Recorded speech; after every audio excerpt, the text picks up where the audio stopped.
Last year, my husband and I went to Thailand. And while we were there, we visited a 3D art museum. The paintings were incredible. But what's particularly neat about this museum is that when you take a picture, it comes alive. Suddenly, you find yourself feeding penguins in Antarctica or having your picture taken by a monkey in the rainforest. Room by room, we immersed ourselves in different worlds. It was only at the end of the museum that we re-emerged in the real world. Except to our surprise and delight, everything was upside down. The flooring was on the ceiling, the pot lights were in the floor, the furniture and the appliances were drilled into the roof. When we took a picture, it looked a little wacky, but when we rotated that picture 180 degrees, the world was set aright, and we got these cool images of us hanging upside down like Spider-Man. In our passage for today, Jesus, like this exhibit, flips everything upside down.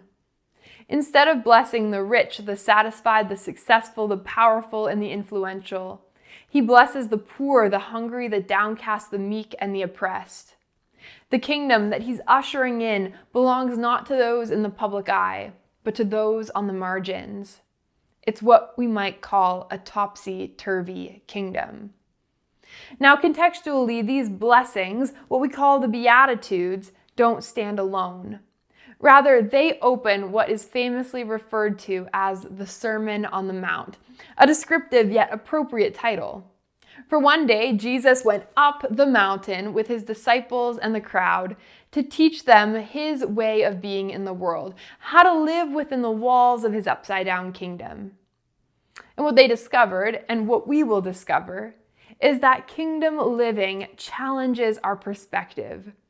It butts against our assumptions, confronts our understanding, and demands change. And the Beatitudes, which are our focus for today, set the tone. They shape the narrative, they direct the trajectory of Jesus' teaching. 9 times over, Jesus declares particular groups of people as blessed. It's a difficult word because in English, blessed and happy are synonyms. They're often used interchangeably as though they mean the same thing. The challenge is that in our culture, happiness is often determined by circumstance. When we think of those who are happy, we think of those who are living the good life. Their bank accounts are flush with cash. They eat at fancy restaurants, go on dream vacations, and wear brand names.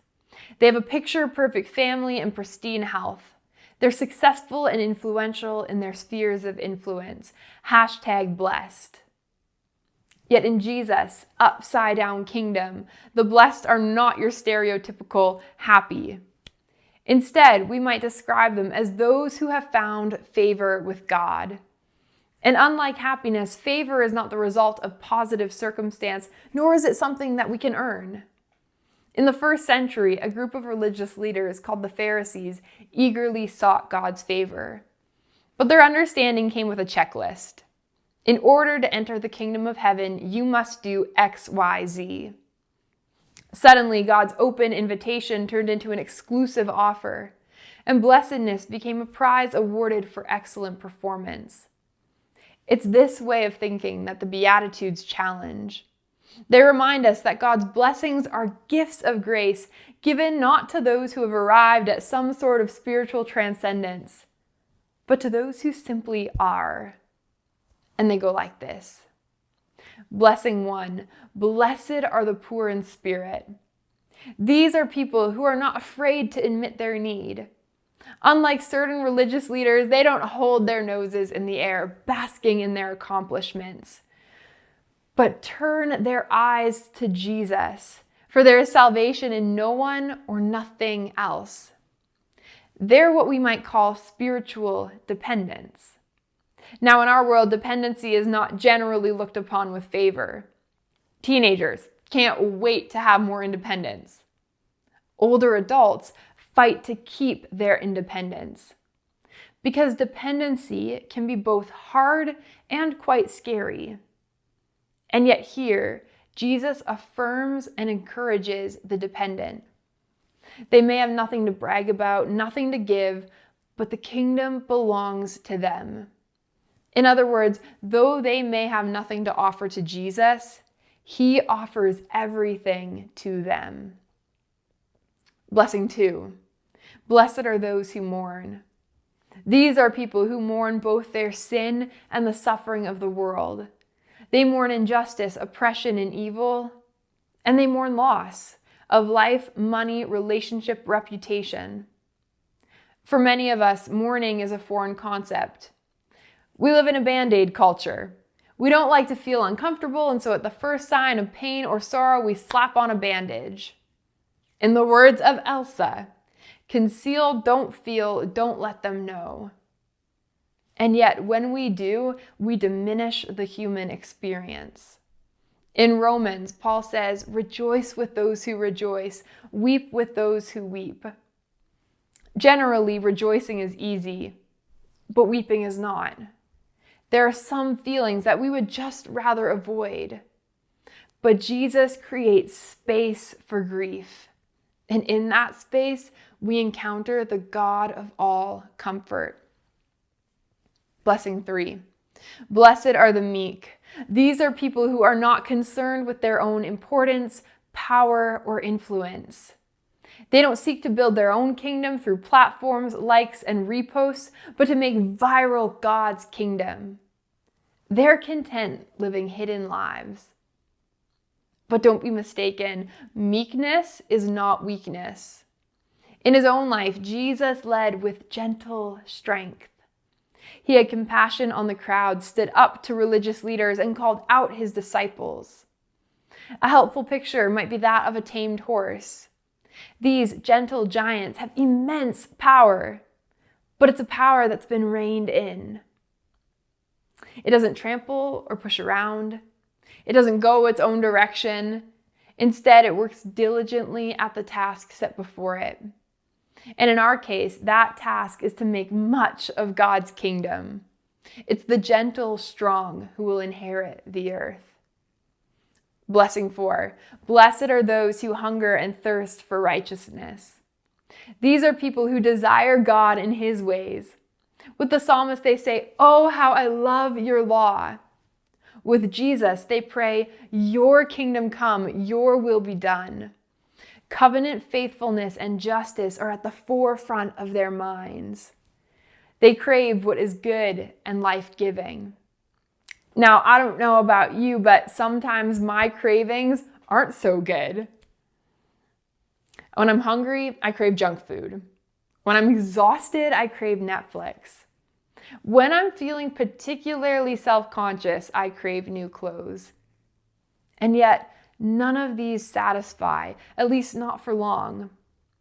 The question for us today is, what are we hungry for? What are we thirsty for? For Jesus, the bread of life and source of living water, or some knockoff version that will never fill us to satisfaction? Blessing 5. Blessed are the merciful. These are people who show concern for others, who care, see, and are willing to leave their own comfort behind. Typically, the merciful have themselves experienced mercy, meaning the mercy that they extend towards others is an overflow of the mercy extended toward them. The trouble arises when we don't perceive our need for mercy. Like the Pharisees, we've completed our checklist and become spiritually self-sufficient. And surely if we can do it, so can others. So we pat our backs and point the fingers we're unwilling to lift. Let them carry their burdens on their own. But the truth is that we all need mercy because all of us have sinned and fallen short of the glory of God. No matter how much of a goody two-shoes you are, you still need Jesus, who is rich in mercy. Blessing 6. Blessed are the pure in heart. These are people whose hearts are undivided. They love God and worship him alone. They don't pray to be seen by others. They don't give to be praised. The life they live in public reflects the life they live in private. In Matthew 23, Jesus calls out the religious leaders for having these polished outer lives, but messy inner lives. His conclusion is, on the outside, you appear to people as righteous, but on the inside, you're full of hypocrisy and wickedness. In the words of my students, they're cooked. And yet, if we're honest, many of us are living the same way. We show off our knowledge in church while our Bibles collect dust on the shelf. We lift our hands in worship, thinking more about how cool we look than what we're singing. We put on these great performances, and yet only when we take off our masks will we see God. Blessing 7, blessed are the peacemakers. These are people who seek to make things right. Notice that they're peacekeepers, not peacekeepers, but peacemakers. Peacemakers don't sweep problems or differences under the rug to avoid upset. They don't evade conflict to maintain the status quo. Rather, they courageously seek to make whole what is broken, disturbing false peace if necessary. They speak up, stand up, apologize, and mediate. They are barrier breakers, tearing down the walls that separate. They take after Jesus, who is the chief peacemaker. Paul writes, through him, God was pleased to reconcile to himself all things, whether on earth or in heaven, by making peace through the blood of his cross. And what's cool is that Jesus invites us, his brothers and sisters, God's children, to join him in this ministry of reconciliation. Blessings 8 and 9. Blessed are those who are persecuted for the sake of righteousness. Blessed are you when people revile you and persecute you and utter all kinds of evil against you falsely on my account. These are people who don't compromise. Though harassed and criticized because of their faith, they don't back down. In Canada, we're fortunate to meet and worship together without threat. But there are believers around the world who don't have this privilege, but courageously meet anyways because there's nothing more important than Jesus, not even their very lives. And so while they may lose everything, theirs too is the kingdom of God. For this reason, they can rejoice and be glad. This type of persecution might not be our experience. It may never be. But some of you have experienced glimmers of it. You know how it feels to be rejected and excluded because of your faith. You know what it's like to be the butt of the joke. You know what it's like to be called a Jesus freak, and not the kind made cool by the newsboys. If that's you, don't give up. Keep going. Great is your reward in heaven. This week, if I could encourage you to do anything, it's to go deeper. I've barely scratched the surface of this beautiful and challenging text. But for now, I'll leave you with this. The Beatitudes have two things in common. They're for those we least expect, and they're spoken from a place of deep understanding. Jesus himself embodied each and every one during his earthly life. He was poor in spirit, he mourned, he was meek, he hungered and thirsted for righteousness, he was merciful, pure in heart, he made peace, he was persecuted. He lived his life against the grain of cultural expectations and the power of the Spirit. And it's to this life that he calls us. Not one that's spent looking down at a checklist, but one with eyes fixed on him and his topsy-turvy kingdom. A kingdom that will be, a kingdom that is now.